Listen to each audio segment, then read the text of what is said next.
At 6:30 in the morning on June 6, 1944, as thousands of soldiers stormed toward Omaha Beach through a hurricane of German machine gun fire, one 19-year-old Penobscot man from Indian Island, Maine, was doing something that seemed insane to anyone watching.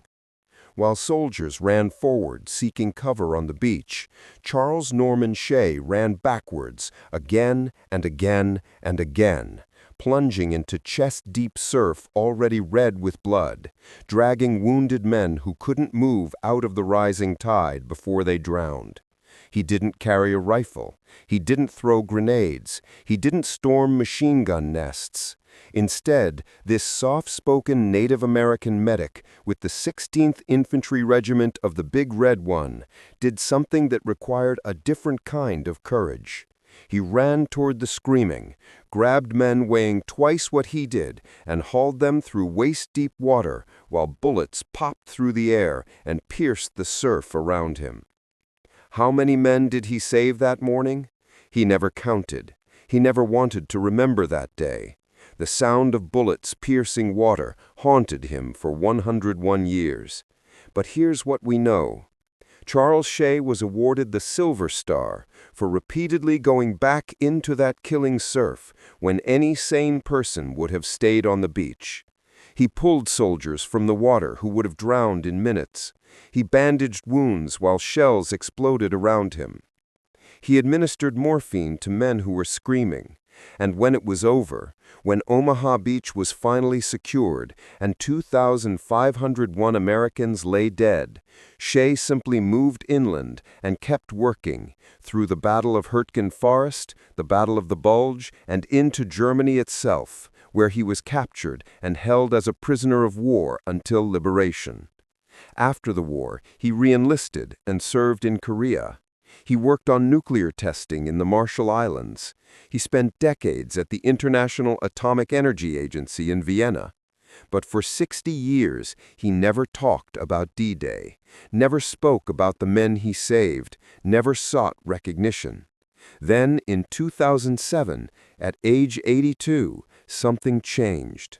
He returned to Normandy and began performing a sage-burning ceremony on the bluffs overlooking Omaha Beach, honoring the 175 Native Americans who landed that day and the countless others who never came home.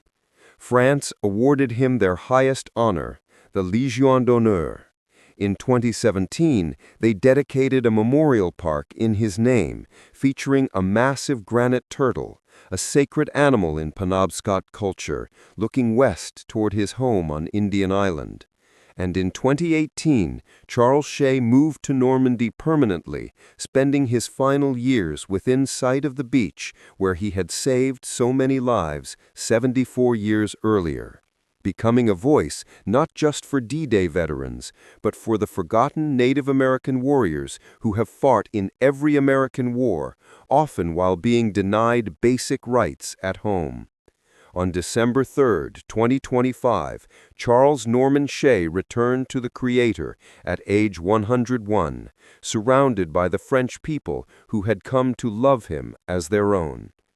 This is the story of the medic who didn't storm the beach to kill. He stormed it to carry people back out.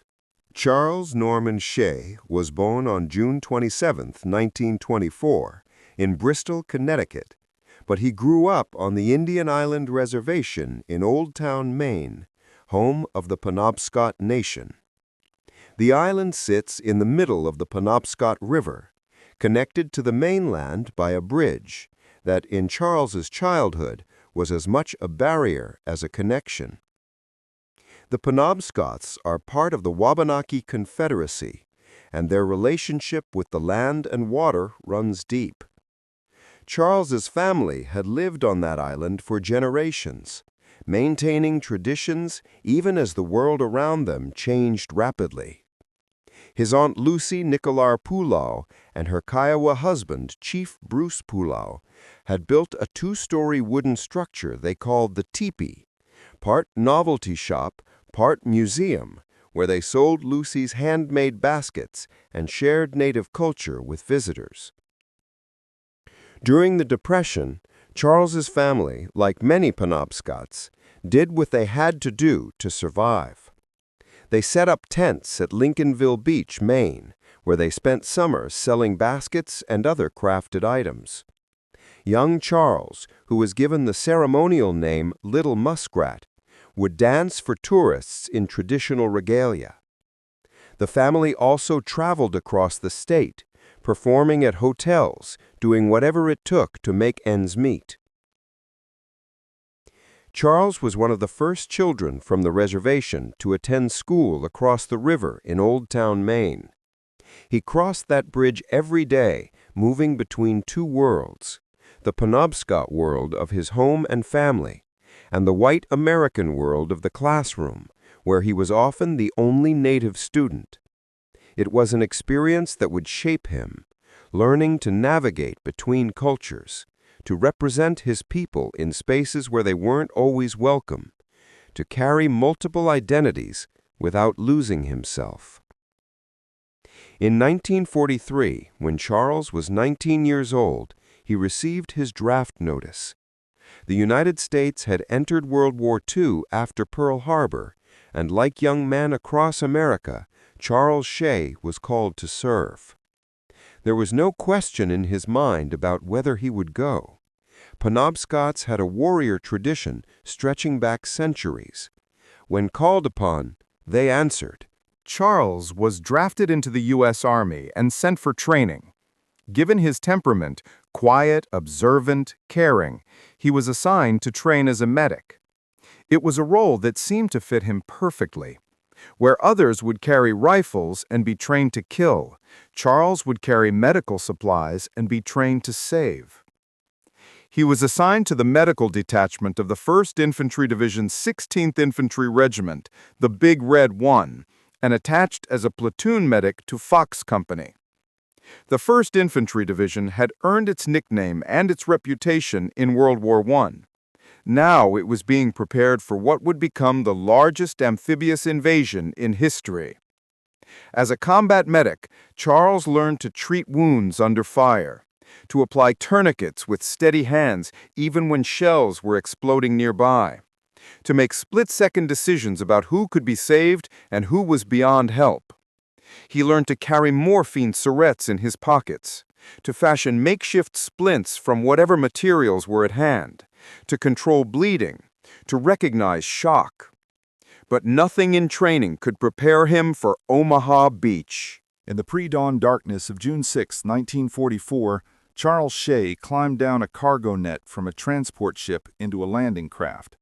Around him were the men of Fox Company, soldiers he'd come to know during training, men who joked nervously, checked their equipment repeatedly, or sat in silence contemplating what was ahead. The landing craft circled in the choppy waters, waiting for H-hour, 6:30 a.m. As dawn broke, the massive naval bombardment began. Battleships, cruisers, and destroyers pounded the German fortifications on the bluffs overlooking the beach. The noise was overwhelming, a constant thunder of explosions that shook the landing craft. Then came the order. The landing craft turned toward shore and began their run to the beach. Charles later recalled looking around at the other landing craft, seeing them taking fire, seeing some hit directly, seeing men disappear into the water weighed down by their equipment. The ramp of his landing craft dropped, and Fox Company charged into chest-deep water. Immediately, German machine guns from the bluffs above opened fire. Mortar rounds began falling. Artillery shells screamed overhead. Men around Charles were hit, some killed instantly, others wounded and unable to move in the deep water. Charles's training took over. While soldiers ran forward toward whatever cover they could find, Charles saw wounded men struggling in the surf. Some had been hit and couldn't move. Others, weighed down by equipment, were losing the fight against the waves in the undertow. The tide was rising. Men who couldn't get to shore would drown. So, Charles ran back into the water. Again and again, he plunged into the surf, grabbed wounded men, and dragged them toward the beach. The water was chest deep, sometimes deeper. Bullets popped through the air around him. He could hear them, a distinctive sound he would never forget. The crack as they broke the sound barrier, the splash when they hit the water. Men were screaming. The water was red with blood. Bodies floated in the surf. Charles didn't think about being shot. He didn't think about the impossibility of what he was doing. He just saw men who needed help, and he went to get them. How many men did he pull from the water that morning? He never knew. He never counted. Years later, when asked, he would say he didn't really want to remember that day. But others remembered him. They remembered the medic who kept going back into the water when it seemed suicidal to do so. Once on the beach, Charles continued his work. He moved from wounded man to wounded man, bandaging wounds, applying tourniquets, administering morphine, offering whatever comfort he could. The beach was chaos. Bodies everywhere, equipment scattered, wounded men crying for medics, the constant roar of gunfire and explosions. Gradually, through tremendous sacrifice and courage by thousands of soldiers, the Americans began to push off the beach. They fought their way up the bluffs. They broke through the German defenses. By the end of the day, Omaha Beach was secured, but at a terrible cost. Of the approximately 34,000 troops who landed at Omaha, casualties were around 2,400. More than 2,500 Americans died on D-Day across all the beaches. Charles Shay was not among them. He had survived, and now he would continue fighting through France and into Germany. D-Day was just the beginning for Charles Shay. As Fox Company pushed inland, he continued his work as a medic. The 16th Infantry Regiment fought through the hedgerows of Normandy, through the liberation of France, and into some of the war's most brutal battles. In autumn 1944, the 1st Infantry Division was ordered into the Hurtgen Forest along the German-Belgian border. The Battle of Hurtgen Forest would become one of the longest and bloodiest battles the U.S. Army fought in World War II. For 3 months, American forces tried to push through dense forest against entrenched German positions. The Germans had turned the forest into a killing ground. Bunkers, machine gun nests, minefields, and artillery pre-registered on every trail and clearing. Charles worked constantly. The wounded came in waves. Men hit by artillery, by machine gun fire, by mines. The cold was brutal. Medical supplies ran low. All a medic could do was stabilize the wounded enough to get them to aid stations in the rear. Then came December 1944, and the German counter-offensive in the Ardennes, the Battle of the Bulge. Once again, Charles was treating wounded under fire, working in freezing conditions, doing everything possible to keep men alive. In March 1945, as Allied forces pushed deeper into Germany, Charles's unit was advancing near the small farming village of Auel, near the Sieg River. Charles was attached to a reconnaissance squadron when they encountered about 20 German soldiers accompanied by a tank with an 88mm gun. Outnumbered and outgunned, the Americans were forced to surrender. Charles Shay became a prisoner of war. For Charles, this meant weeks of uncertainty. He was held by German forces who were themselves in retreat, facing inevitable defeat but still fighting. Conditions for POWs varied wildly depending on which German unit held them and where they were in the chaos of the collapsing Third Reich. But Charles would be liberated within weeks. As Allied forces swept across Germany in the final weeks of the war, POW camps were overrun and prisoners freed. Charles rejoined American forces just as the war in Europe ended. When Charles Shay returned home to Indian Island, Maine after World War II, he faced a reality that many Native American veterans confronted. They had fought for a country that still didn't fully recognize them as citizens. In Maine, Native Americans living on reservations weren't allowed to vote until 1954, nearly a decade after the war ended. The economic situation on the reservation was precarious. Poverty was widespread. Discrimination was common.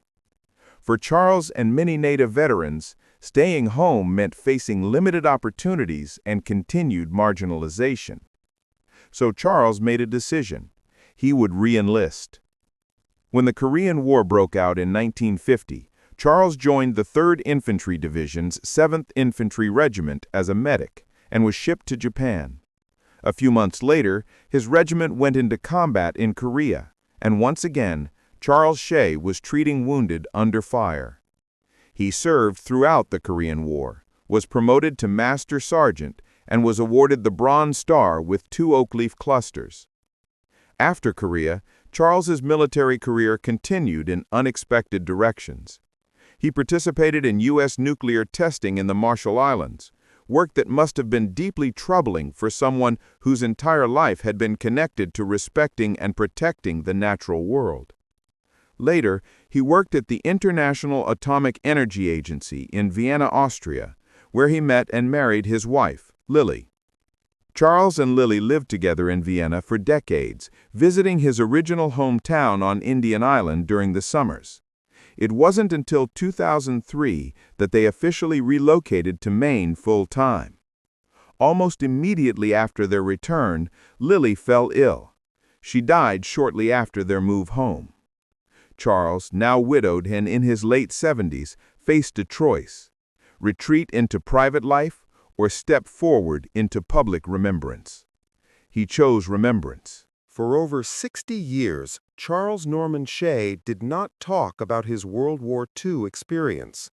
Like many veterans, he carried those memories privately, never seeking recognition, never claiming to be a hero. When people asked about the war, he would politely deflect. But in 2007, something shifted. At age 82, Charles was invited to attend D-Day commemoration ceremonies in Normandy. Perhaps it was Lily's death that made him reconsider. Perhaps it was age, bringing with it a sense that these stories needed to be told before they were lost. Perhaps it was a growing understanding that Native American military service had been largely forgotten by mainstream American history. Whatever the reason, Charles returned to Normandy. And when he did, he brought something with him: a Penobscot ceremony to honor the fallen.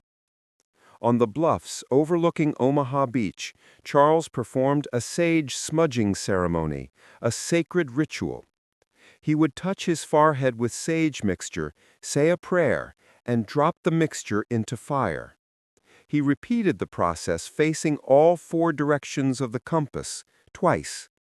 It was a gift from his Penobscot heritage to the memory of those who had died, both Native Americans and all the Allied soldiers who fell on those beaches.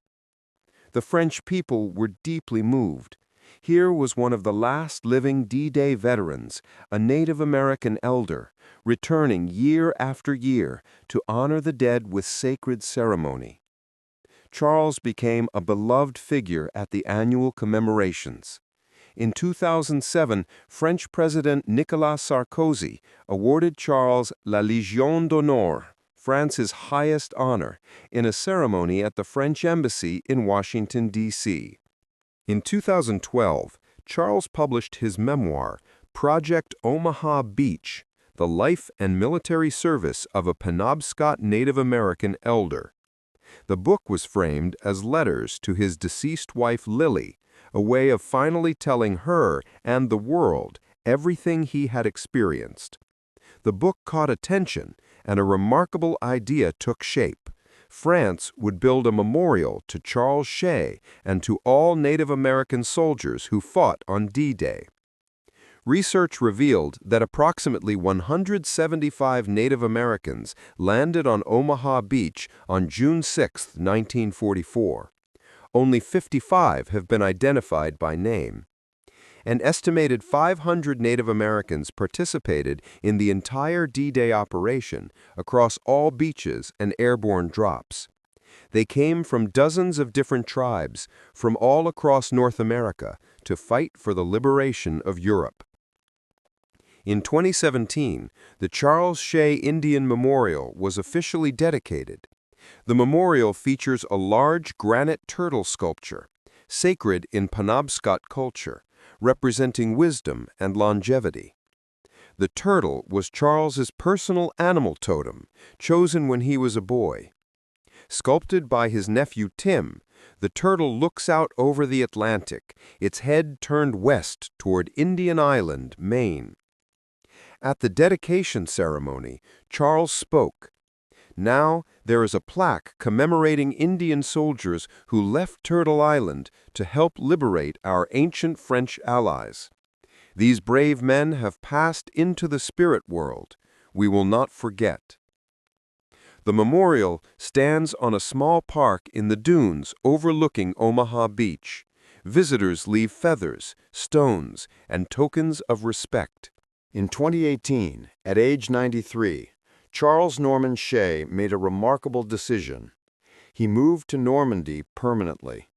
He settled in Bretteville-Nogayours, a small community in Normandy, just miles from Omaha Beach. For 7 years, Charles became a familiar figure at commemoration ceremonies. He returned to his memorial site regularly, often accompanied by his friend and caregiver, Marie-Pascale Legrand. He gave testimony about D-Day, but also spoke about peace, about the importance of remembering, about the contributions of Native Americans to the Allied victory. In 2020-2021, during the COVID-19 pandemic, when travel restrictions prevented other veterans and families from attending D-Day ceremonies, Charles's lone presence marked the commemorations. An elderly Native American elder standing on French soil, honoring the dead, became a powerful image of continuity and remembrance. In 2022, during the D-Day anniversary, just months after Russia's invasion of Ukraine, Charles spoke sadly about seeing war return to Europe. "Ukraine is a very sad situation. I feel sorry for the people there, and I don't know why this war had to come," he said. "In 1944, I landed on these beaches, and we thought we'd bring peace to the world, but it's not possible." On June 6, 2022, at age 97, Charles passed the torch. He handed over the responsibility of performing the annual sage ceremony to Julia Kelly, a Gulf War veteran from the Crow tribe. The tradition would continue. On December 3, 2025, Charles Norman Shay died peacefully at his home in Normandy at age 101. He was surrounded by family and by the French community that had embraced him. The Charles Shay Memorial Group announced his passing on Facebook, quote, "Our hearts are deeply saddened as we share that our beloved Charles Norman Shay has returned home to the Creator and the spirit world. He was an incredibly loving father, grandfather, father-in-law, and uncle, a hero to many, and an overall amazing human being. Charles leaves a legacy of love, service, courage, spirit, duty, and family that continues to shine brightly." Unquote. Penobscot Nation Chief Kirk Francis said Charles was held in the highest esteem by his community.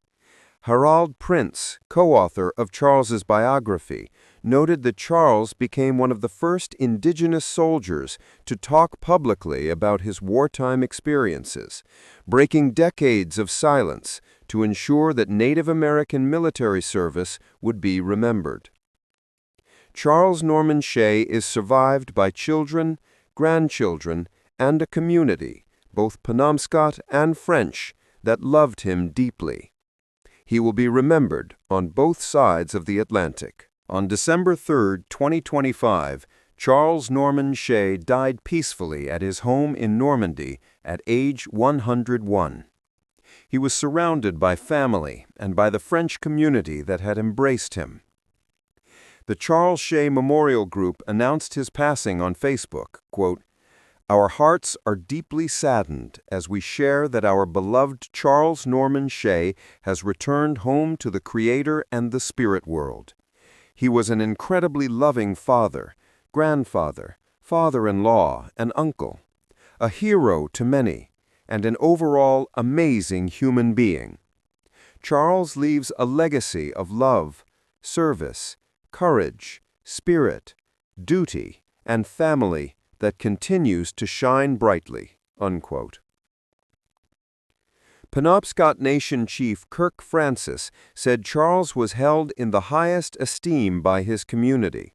Harold Prince, co-author of Charles's biography, noted that Charles became one of the first indigenous soldiers to talk publicly about his wartime experiences, breaking decades of silence to ensure that Native American military service would be remembered. Charles Norman Shay is survived by children, grandchildren, and a community, both Penobscot and French, that loved him deeply. He will be remembered on both sides of the Atlantic. Charles Norman Shay's story is about many things. It's about courage, the specific kind of courage required to run into fire, not to kill, but to save. It's about service across multiple wars, spanning World War II, Korea, and a career that touched the atomic age. It's about bridging cultures, Penobscot and American, military and civilian, past and present. But perhaps most importantly, Charles' story is about remembrance. For 60 years, he carried his memories privately. Then he chose to speak, not for personal glory, but to ensure that others would be remembered. The 175 Native Americans on Omaha Beach, the 500 who participated in D-Day, the countless Native Americans who have fought in every American war, often while being denied basic rights at home. Most people, when they go to American Indian reservations, they want to know about moccasins, tribal dances, shamans, you name it. But they don't really think about the fact that many of these Native Americans have traveled all across the world and fought across the world. Charles Shay made sure people thought about it. By returning to Normandy year after year, by performing his sage ceremony, by speaking to younger generations, by simply being present, a Native American elder in France, honored by a grateful nation, he created a living memorial to all Native veterans. The granite turtle that bears his name still looks west toward Indian Island.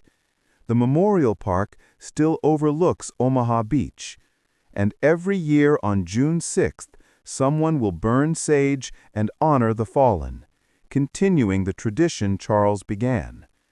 At 19, Charles Norman Shay didn't storm the beach to kill, he stormed it to carry people back out. And in the 81 years that followed, he continued carrying people, carrying their memories, their stories, their sacrifice, ensuring they would never be forgotten. That, perhaps, is the truest form of healing. That is the work of a medic that never ends.